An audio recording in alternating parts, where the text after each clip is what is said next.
वालेकुम। कैसे हैं स्टूडेंट्स? उम्मीद है कि सब खैरियत से होंगे। लिसान अली साहब के नए लेक्चर के साथ हम मौजूद हैं। मेरे सामने है मैथमेटिक्स की 9th क्लास की book Khyber Pakhtunkhwa text book board Peshawar. जी, तो आज हम स्टार्ट करने जा रहे हैं अपने यूनिट नंबर 13 को। इसके थ्योरम्स को 12 के थ्योरम्स हम कंप्लीट कर चुके हैं।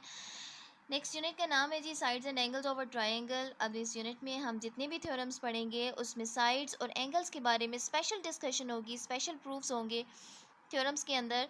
और हमेशा की तरह ये थ्योरम्स भी छोटे छोटे प्रूफ्स के साथ साथ हैं और बहुत आसान है। आपको बस पोस्टुलेट्स और वो सारी चीज़ें पता होनी चाहिए जो हम शुरू से सीखते आ रहे हैं। और जो स्टूडेंट्स अभी भी नए हैं, जिन्होंने आज फर्स्ट टाइम इस वीडियो को देखा है, तो मैं उनको सजेस्ट करती हूँ कि वो लेक्चर नंबर 1 को लाजमी देखें, जिसमें थ्योरम्स को समझने में कौन कौन सी डिफ़िकल्टीज़ हैं उनसे बार बार ना गुजरना पड़े। तो चलिए जी स्टार्ट करते हैं थ्योरम नंबर 13.1 और देखते हैं कि इसकी स्टेटमेंट क्या कहती है। जी, थ्योरम नंबर 13.1 है हमारे पास और इसकी स्टेटमेंट ये कहती है कि if two sides of a triangle are unequal in length, अगर किसी भी ट्रायंगल की दो साइड्स अनइक्वल हों, यानी इक्वल ना हो, दूसरे लफ्ज़ों में वो ये कह रहा है एक बड़ी हो एक छोटी हो। आप फिगर में देख सकते हैं कि एक ट्रायंगल उसने बनाई हुई है ABC और उसमें BC उस सबसे ज़्यादा लेंथ में नज़र आ रही होगी आपको, ठीक है। और बाकी जो है वो AC छोटी है। अच्छा, AB भी लेंथ में ज़्यादा है, लेकिन कौन सी दो अनइक्वल वो कह रहा है, कंसिडर कर रहा है, ये तो हम आगे जाके ही देखते हैं। और इसके अलावा क्या कहता है कि लॉन्गर साइड, अच्छा कॉमा आ गया है, कॉमा आ गया है तो बस स्टेटमेंट ब्रेक हो गई है, गिवन टू प्रूव अलग हो गए। कॉमा से पहले जो कुछ है वो आपने गिवन में लिखना है, कॉमा के बाद जो कुछ होगा वो टू प्रूव में जाएगा। ये बात तो आप फेमिलियर है इस बात से। अच्छा, कहते हैं अगर ऐसा हो किसी भी एक ट्रायंगल में दो साइड्स अनइक्वल इन लेंथ हो, अनइक्वल हों, दो साइड्स इक्वल ना हो अगर, तो जो लॉन्गर साइड है, the longer side has an angle of greater measure, जो बड़ी वाली साइड होगी लेंथ में सबसे ज़्यादा होगी, उसकी मेजरमेंट अपोजिट टू इट। हाँ जी, the longer side has an angle of greater major opposite to it, जो लॉन्गर साइड होगी उसके अपोजिट आने वाला एंगल ग्रेटर मेजरमेंट का होगा। यानी वो ये कहना चाह रहा है कि अगर सपोज़ यहाँ पे BC लेंथ में सबसे ज़्यादा है ना, ठीक है, तो इसके अपोजिट जो एंगल आ रहा है, यानी एंगल A जो आ रहा है वो लेंथ में, वो मेजरमेंट में ज़्यादा होगा as compare to the smaller side. Smaller side के अपोजिट छोटा एंगल आएगा, ठीक है। लॉन्गर साइड के अपोजिट जो भी एंगल आ रहा है वो मेजरमेंट में ग्रेटर होगा।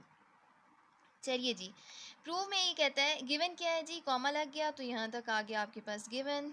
उसने इंट्रोड्यूस कराई है एक ट्रायंगल ABC, जिसमें वो ये कहता है कि BC जो है वो ग्रेटर है AC से। This is a symbol for greater, ठीक है, पता होना चाहिए आपको। और प्रूव हमें ये करना है कि ये जो एंगल CAB है, यहाँ A पॉइंट पे जो एंगल बन रहा है पूरे का पूरा, ये जो A मार्क किया हुआ है, इसको 1 मार्क किया हुआ है, इसको आप थोड़ी देर के लिए भूल जाइए, कंस्ट्रक्शन में जाएगा, ठीक है। ये कंस्ट्रक्शन में बताती हूँ। CAB पूरा एंगल, CAB यहाँ तक जो एंगल आ रहा है, ये पूरा का पूरा एंगल बड़ा है किससे? एंगल B से। B क्यों? क्योंकि B छोटी साइड के अपोजिट आ रहा है। और CAB क्यों बड़ा है? क्योंकि ये बड़ी साइड के अपोजिट आ रहा है। यानी वो कहना चाह रहा है कि बड़ी साइड के अपोजिट बड़ा एंगल है, छोटी साइड के अपोजिट छोटा एंगल है, ये समझाना चाह रहा है, ठीक है। हम इसका प्रूफ देखते हैं। कंस्ट्रक्शन में आपने क्या करना है, वो कहता है कि एक पॉइंट आप लें D। कहाँ पे लेना है जी? जो लेंथ में सबसे ज़्यादा वो कह रहा है ना साइड है, उस साइड के ऊपर एक पॉइंट लें D। वो साइड है CB या BC, उसके ऊपर वो एक पॉइंट लेता है D। और वो कहता है इस तरह से आपने लेना है कि CD कॉन्ग्रेंट हो CA के, यानी ये जो छोटी साइड होगी ना जिसके साथ वो कंपेयर कर रहा है, इतनी लेंथ की यहाँ पे लेंथ मेजर करें और वहाँ पे एक पॉइंट D ले लें और फिर उस D को A से जॉइन कर दें।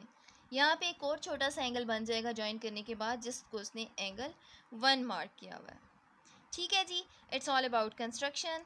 मैं अलग से ट्रायंगल ड्रॉ करती हूँ और फिर देखते हैं कि इसका प्रूफ क्या कहता है। जी, तो फिगर मैंने अपने पास ड्रॉ कर लिया है। एक ट्रायंगल है जिसमें ABC, और वो यहाँ पे कह रहा था कि आपने जो लेंथ में सबसे ज़्यादा साइड होगी, सबसे ज़्यादा लेंथ में, उसके ऊपर आपने एक पॉइंट ऐसा लेना है कि जो छोटी साइड है उसी जितनी लेंथ बन रही हो, D आप वहाँ पे मार्क कर लें। यहाँ तक कि सी ए की लेंथ और सी डी की लेंथ दोनों इक्वल हो जाएं। ठीक है, ये शर्त है। और फिर आप इस डी पॉइंट को ए से ज्वाइन कर लें। तो यहाँ आप देख सकते हैं कि ए सी डी भी अब एक छोटी सी ट्रायंगल बन गई है और नीचे ए बी डी भी एक ट्रायंगल बन गई है। एनीवेज ए सी डी के अंदर उसके पास जो बेस के दो एंगल्स बन रहे हैं उसने उसको मार्क कर दिया, कोई नाम दे दिया, आप कुछ भी नाम दे सकते हैं। ठीक हो गया।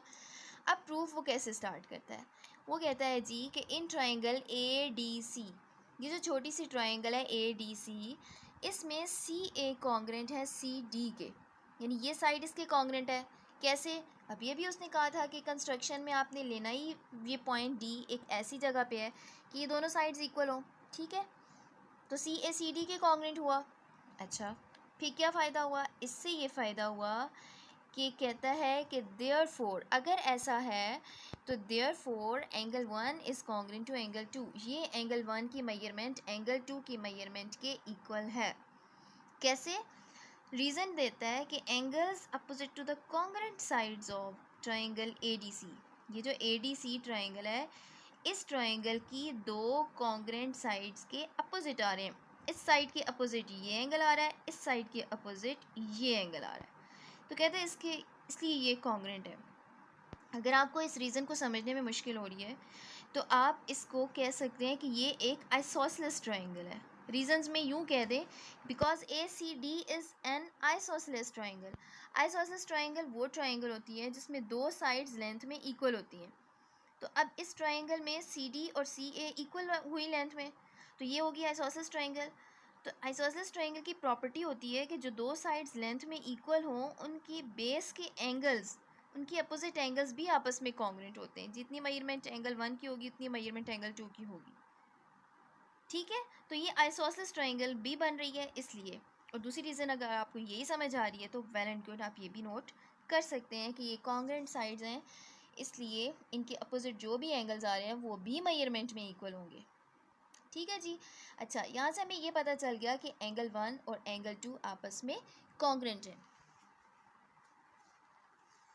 ओके, अब वो ये कहता है कि ये जो एंगल 2 है, measurement of angle 2 is greater than measurement of angle B. ये एंगल 2 जो है वो मेजरमेंट में ज़्यादा है। किससे? इस एंगल बी की मेजरमेंट से।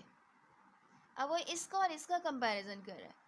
अब रीज़न क्या है कि ये एक्सटीरियर एंगल है। कौन? 2 की बात कर रहा है। ये एंगल एक्सटीरियर है, बाहर है बना हुआ। किसके? ए बी डी ट्रायंगल के। देखें, ये बी डी ट्रायंगल के अंदर तो नहीं आ रहा ना एंगल 2, बाहर आ रहा है। अच्छा, एक्सटीरियर को ज़रा समझ लें। कोई भी एंगल जो ट्रायंगल के बाहर आए उसको एक्सटीरियर नहीं कहते। एक्सटीरियर को ज़रा अच्छे से समझ लें। देखें, ये एक ट्रायंगल है ए बी डी। इस ट्रायंगल की एक साइड को आगे एक्सटेंड किया जा रहा है, ये है इसकी एक्सटेंशन।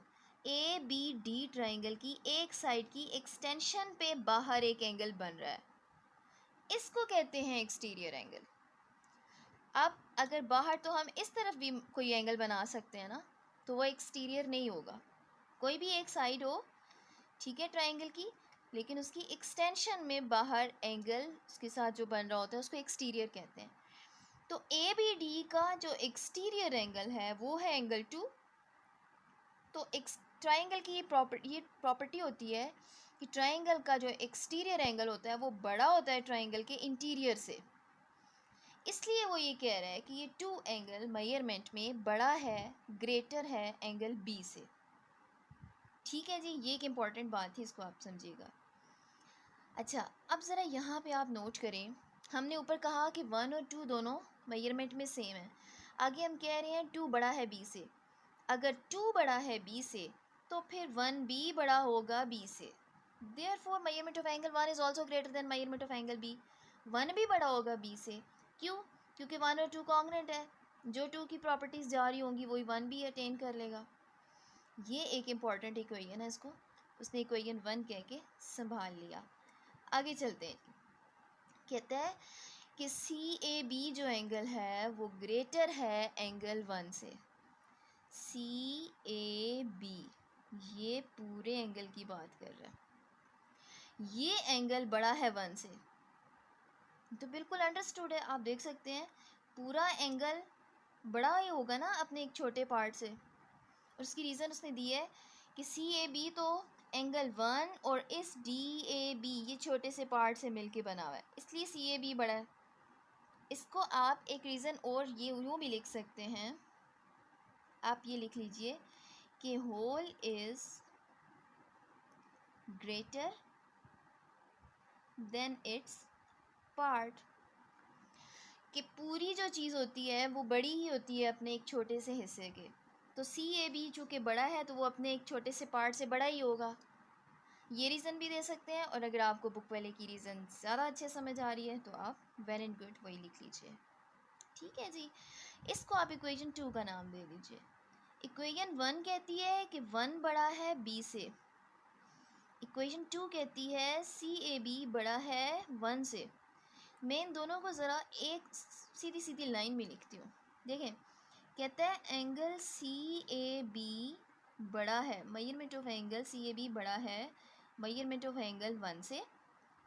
ठीक, और फर्स्ट इक्वेशन कहती है कि 1 बड़ा है बी से, यानी 1 एंगल बड़ा है मेजरमेंट ऑफ एंगल बी से। सी ए बी बड़ा है 1 से और 1 बड़ा है बी से। इसका मतलब है सी ए बी से भी बड़ा होगा। Therefore, measurement of angle CAB is also greater than angle B. ये इसने इन फर्स्ट और सेकंड इक्वेशन से रिजल्ट निकाला। आप ट्रांजिटिव प्रॉपर्टी भी कह सकते हैं। जब दो इक्वेशंस में एक वैल्यू कॉमन हो तो फिर हम नॉन कॉमन को कंपेयर कर सकते हैं, और उसका कंपैरिजन आपने इस तरीके से करना है। ये नोट कर लीजिएगा सेकंड इक्वेशन के बाद इस स्टेप को, और फिर आप जब ये लिखेंगे तो आपको ज़्यादा अच्छे से समझ आएगा। एनीवेज, लास्ट स्टेप में वही कह रहा है सी ए बी बड़ा है एंगल बी से। ये सी ए बी पूरा एंगल बड़ा है इस एंगल बी से, और यही बात आपको प्रूव करनी थी कि जो बड़ी साइड है उसके अपोजिट एंगल बड़ा आ रहा है छोटी साइड के अपोजिट एंगल की निस्बत। यानी बड़ी साइड ये है, इसके अपोजिट एंगल है सी ए बी, ये बड़ा है। छोटी साइड सी ए है, इसके अपोजिट साइड एंगल आ रहा है बी, तो ये एंगल सी ए बी बड़ा है बी से। And that is what we have to prove. थोड़ा सा समझने की ज़रूरत है। अगर आपको ट्रांजिटिव प्रॉपर्टी और कंपैरिजन समझ में आए हुए हैं तो ये इनइक्वालिटी समझना बिल्कुल भी मुश्किल नहीं है। फिर भी कोई क्वेश्चन हो तो आप कमेंट सेक्शन में पूछिए। नेक्स्ट वीडियो तक अल्लाह हाफ़िज़।